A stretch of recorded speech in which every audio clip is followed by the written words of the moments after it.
just too lavish. I'm just too lavish. I'm just too lavish. I'm just too lavish. I'm just too lavish.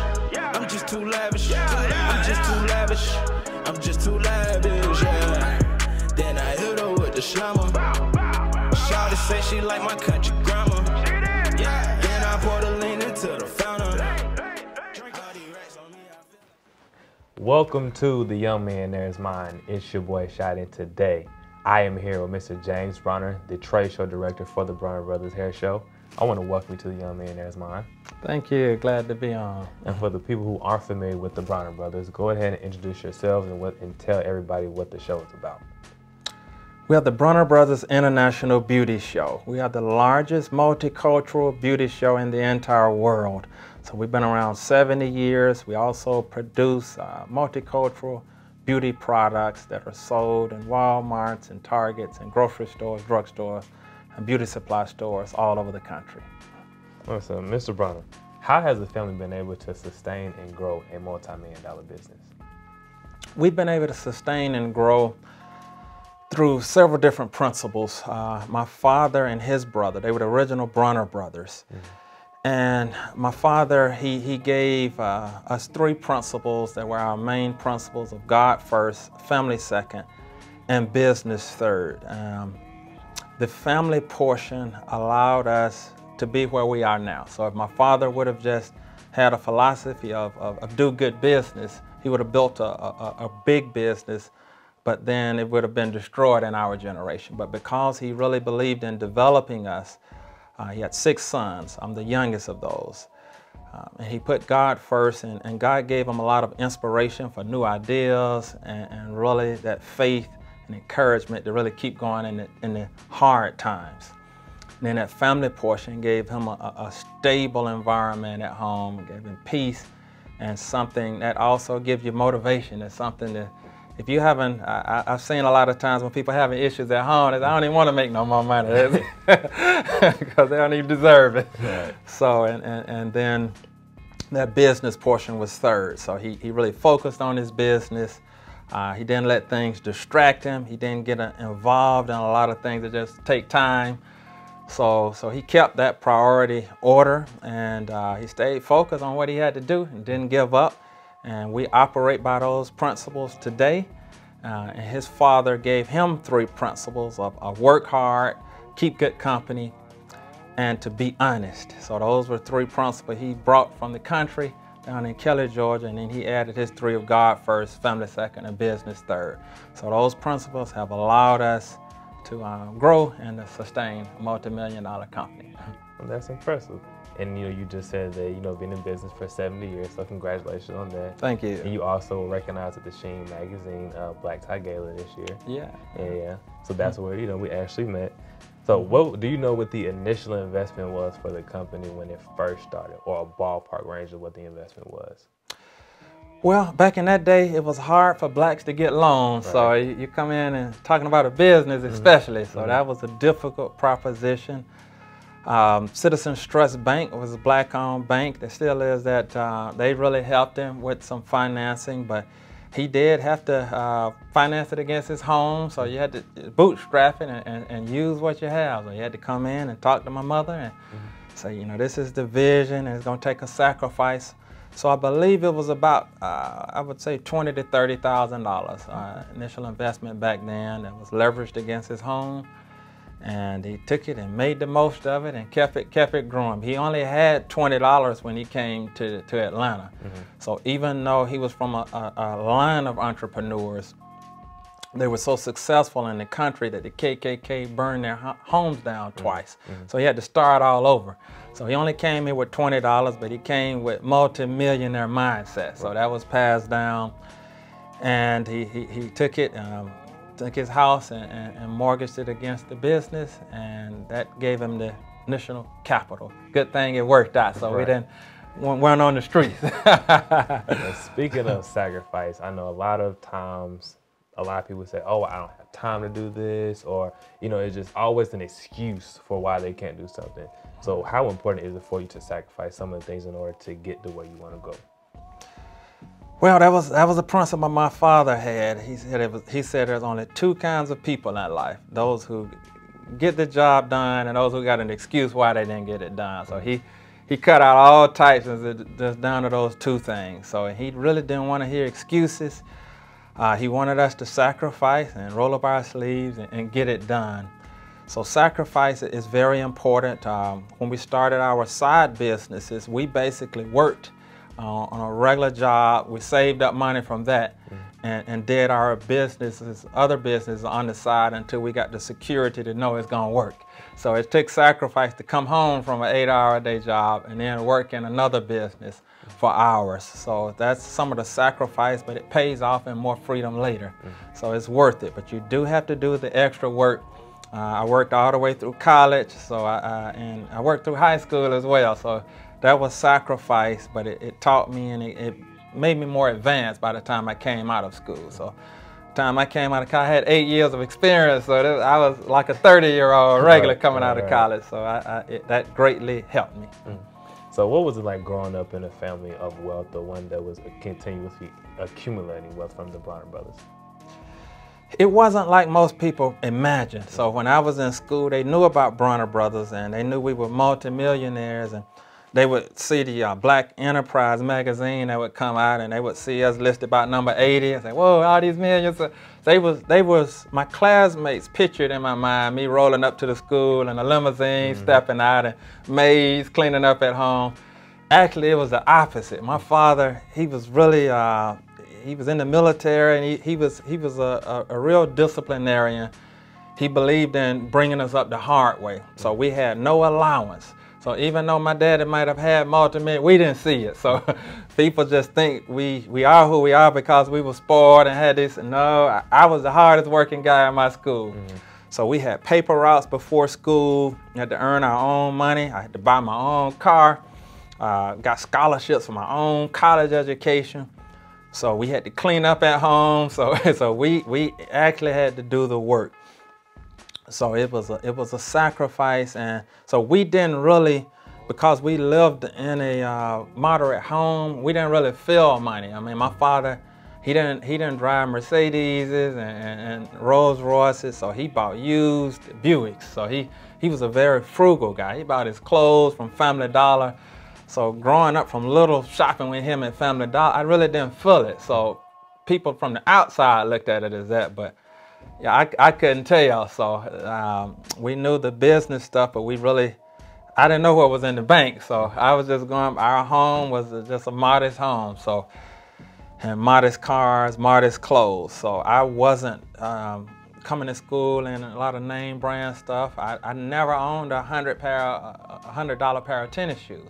So even though my classmate had them. So we had probably $35 Nikes. So I really didn't feel it. I wasn't in private school, so I really didn't feel it. So I had multi-millionaire training mentally, but we didn't have access to the money, even inheritance. We weren't left big cash. We were left shares in the company, but until you sell it, you're really not accessing it. Right. And it's probably why we feel so down to earth to people, because it's the way we grow up. If you're riding the school bus with everybody else and wearing clothes like everybody else, driving the same car so you just don't feel like you multimillionaire. So that's the way. I actually, elementary and middle school, I actually walked to school and home. So I technically had it harder than everybody else. Yeah. All right. So now, how did your family prepare you to get ready to take over the company business, or to have the position that you do have in the company? They prepared us by starting us working in the business from an early age. So my father, again, he didn't want us to be spoiled with money. He also didn't want us to be spoiled with position. He wanted you to earn it. He wanted you to understand every department of the company. So I started a paper route at 5 years old and threw that for 5 years to 10. At 10, I started in the company. He wanted us to work our way up from the bottom. So we started sweeping the floors and went from there. I graduated to putting the little BB stickers on the top of the top of the Supergrow. So you felt like that was a promotion to put the sticker on. Then you went from there to putting the jars in boxes. Every summer we would move to a different area to learn all about the business. I went to shipping the next summer, worked in the lab a summer, accounting. I worked with the sales teams out on going in salons. So he prepared us by exposing us to all areas of the company. At our beauty shows, we were selling a little souvenir books. So I started selling those at 5 years old, and you would go out by yourself and learn rejection and learn how to talk to people you didn't know. So that prepared us. And I mean, I can remember at 12 years old selling over 200 books in 2 or 3 day period. And that was way back in the 80s. So I made like $250 way back then as a 12-year-old selling these books. Won the first place prize. So I remember they got me used to competition and going out, and it was an even playing field because the people, they didn't know I was a Bronner. So I had to compete against employees' kids and other neighborhood kids, and it was an even playing field that you had to go out to these people that don't know you and really project yourself and ask over and over and over.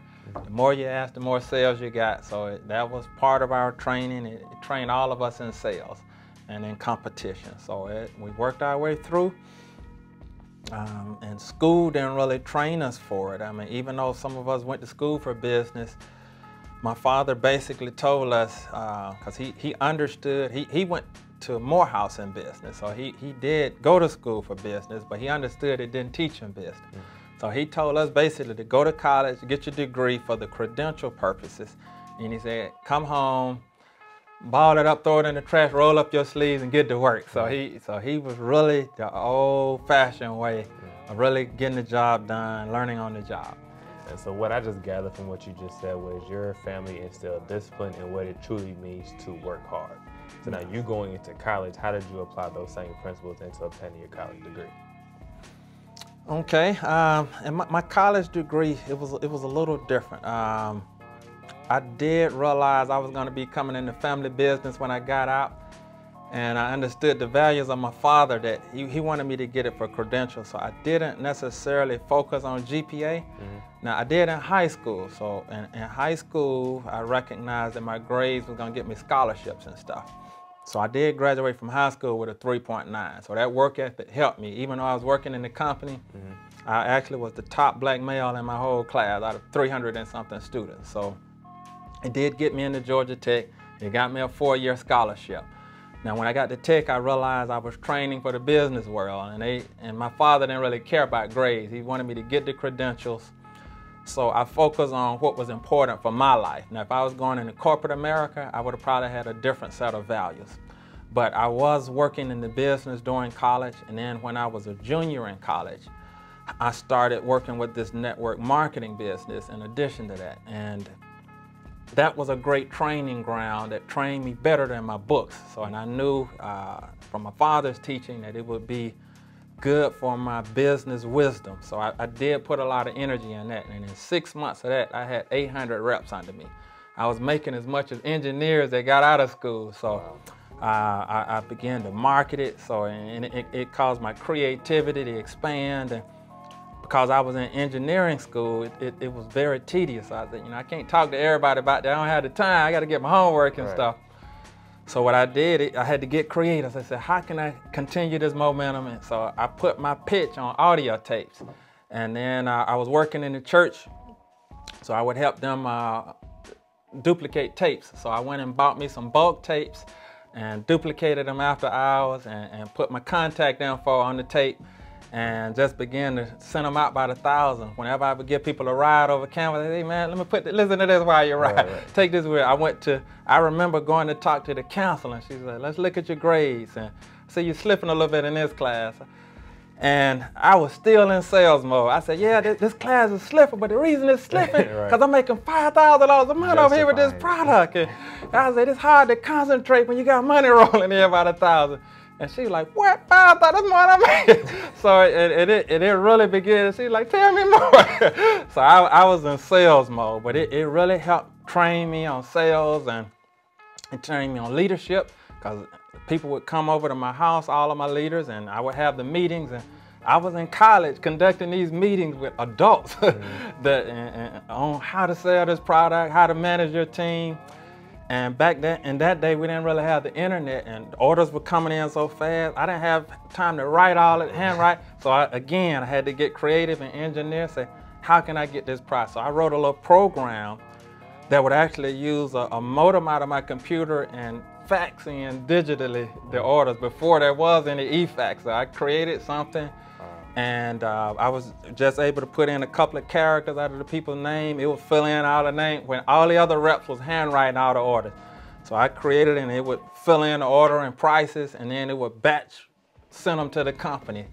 So, and it caused me to rise up in the company. I became their youngest 5-star leader in their history. So it, again, that was a training where I was in school, but I learned more business stuff from those business experiences, and I understood it.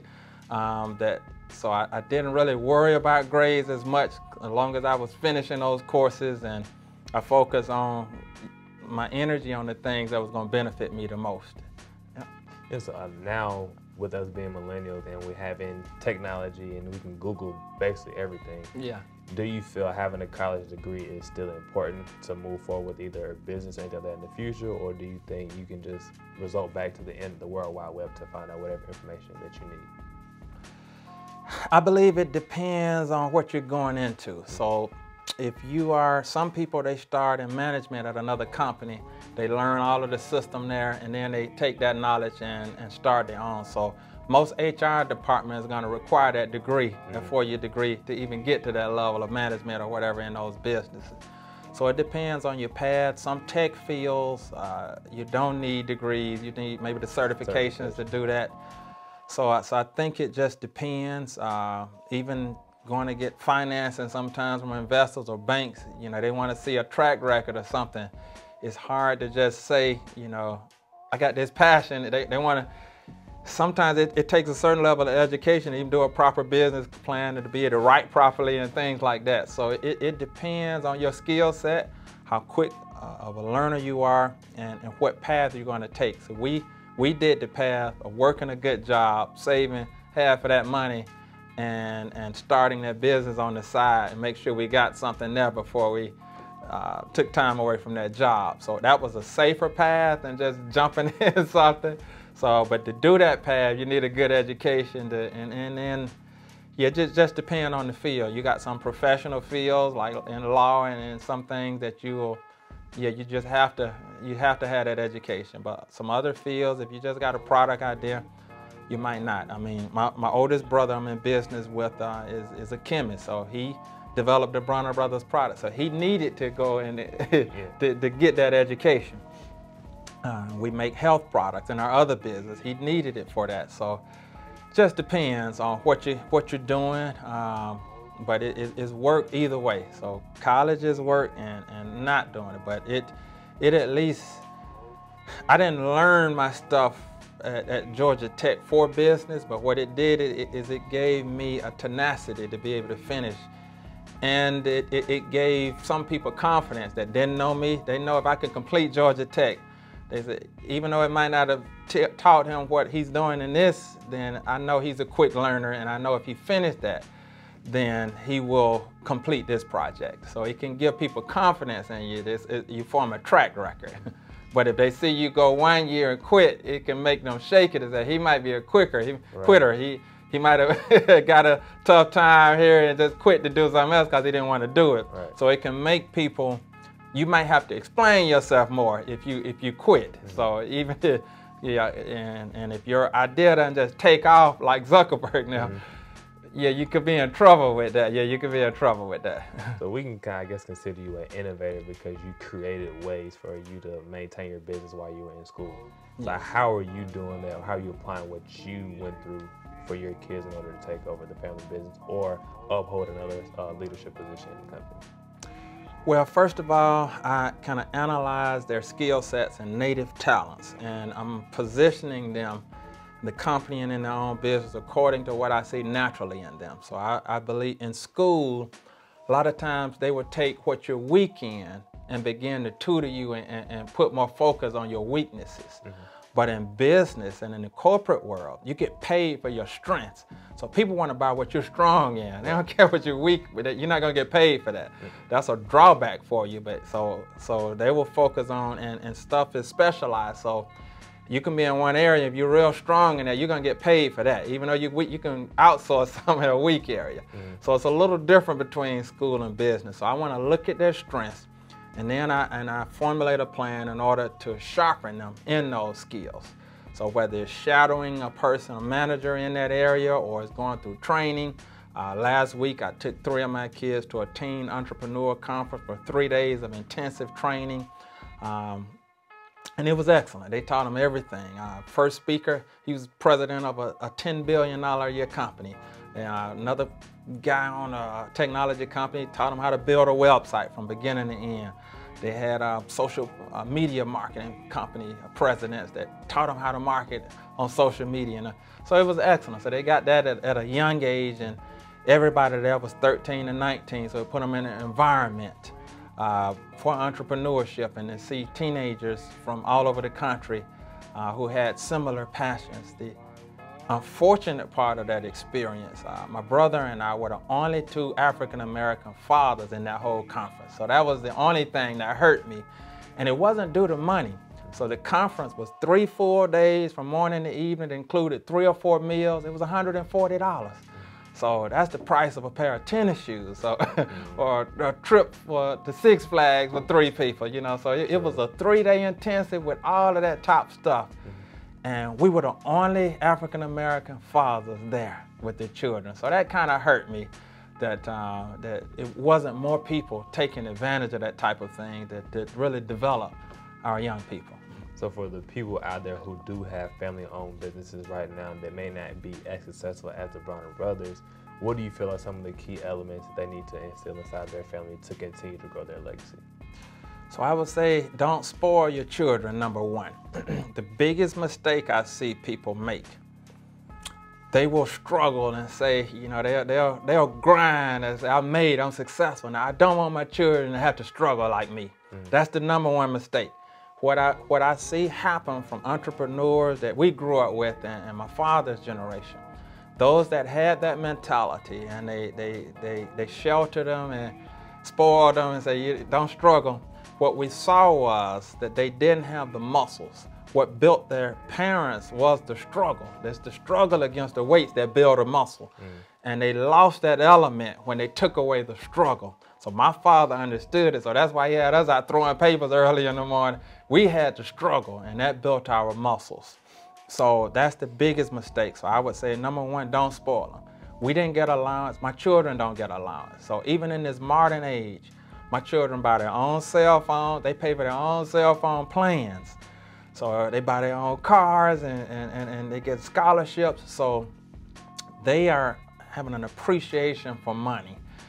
If I just give it to them, they won't appreciate it. But when they have to work for it and then they go to the store, they don't want to. They'll spend my money, but when it comes to theirs, they're tight because they know how hard they had to work for it. So that would be the biggest thing, and I would say to expose them to it. So our father, whatever that family business is, involve them at an early age.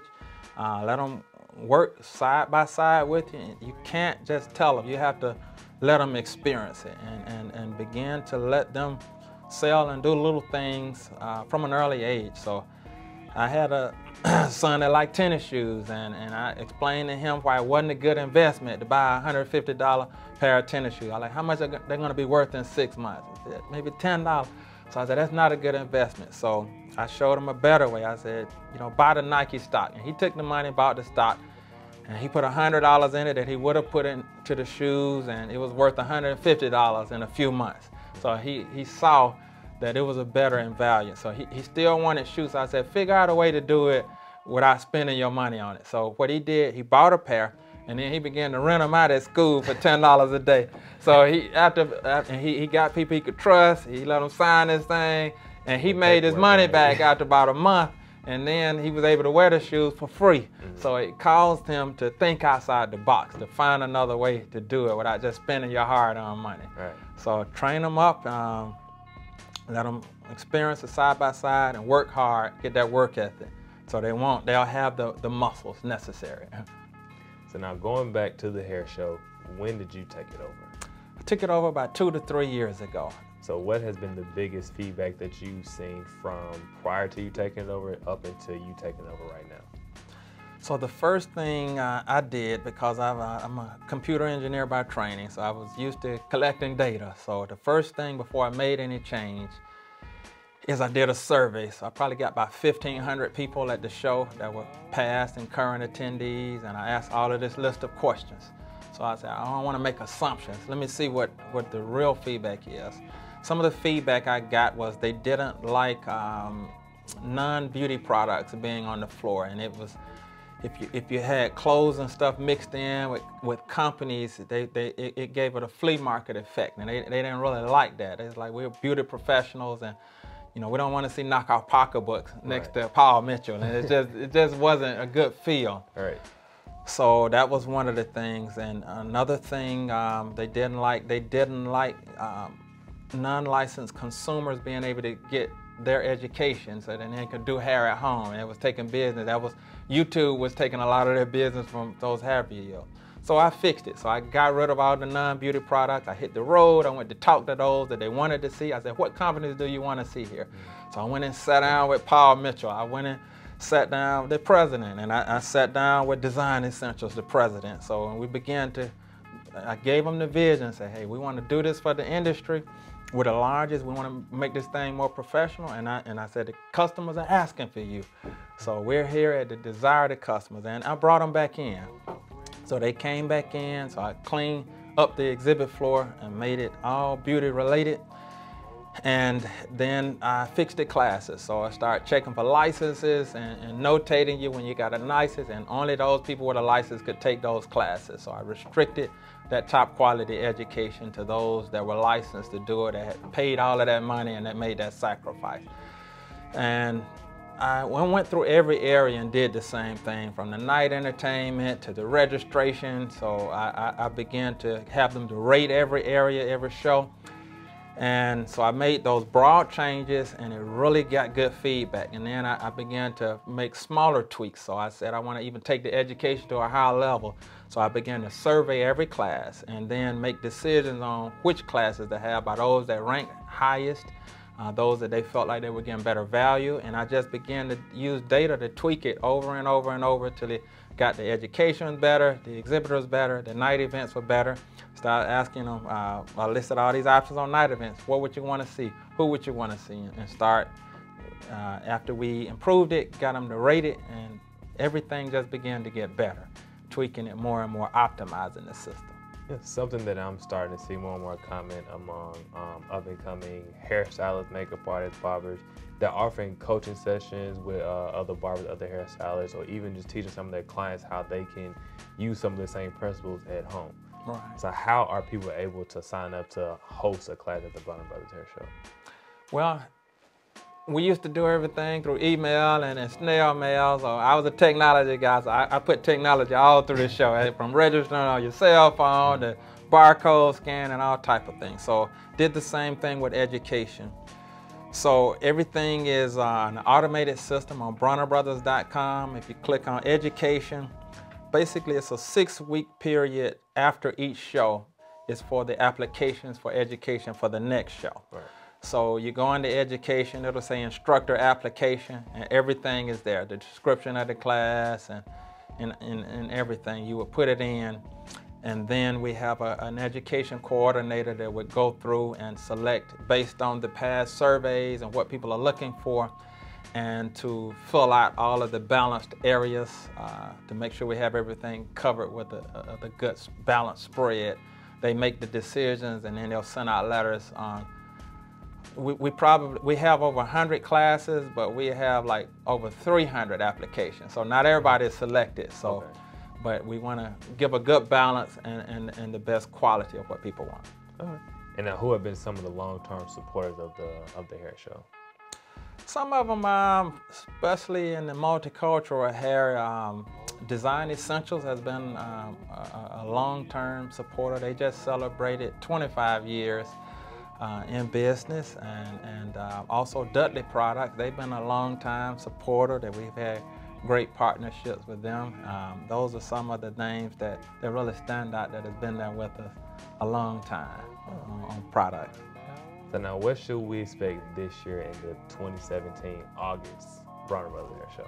Third on Saturday night, and we got 3 hilarious comedians also. So we used to do comedy sometime, concert sometime, but now we got a blend. So we're gonna give you a little bit of both. Give you about an hour of comedy, our concert. Professionals and cosmetology students everywhere, get ready for the most exciting beauty show on the planet at the Bronner Brothers International Beauty Show, Saturday, August 19th through Monday, August 21st in Atlanta, Georgia at the Georgia World Congress Center. Come and celebrate our anniversary with us as we've been bringing the beauty industry together under one roof for 70 years. Get amazing show deals from over 300 companies giving you more value for your money. Sharpen your craft and stay current with what's going on in the industry in over 100 classes and 5 special panels on salon and school ownership, growing your business beyond the chair, barbering and makeup artistry.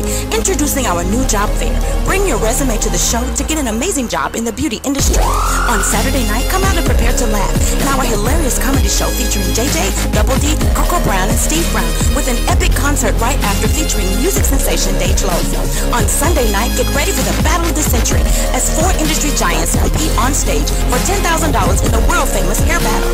Get the full info and register at BronnerBros.com. That's BronnerBros.com. So that's going to be real exciting. Then on that Sunday evening, we got a hair battle, and we really handpicked some competitors that were going to elevate the show. So it's going to be a real dynamic presentation on that stage. So even for church service, we got Shirley Caesar coming in with the greens, bean, tomato song. So she gonna bring that song that everybody was familiar with off of the viral stuff.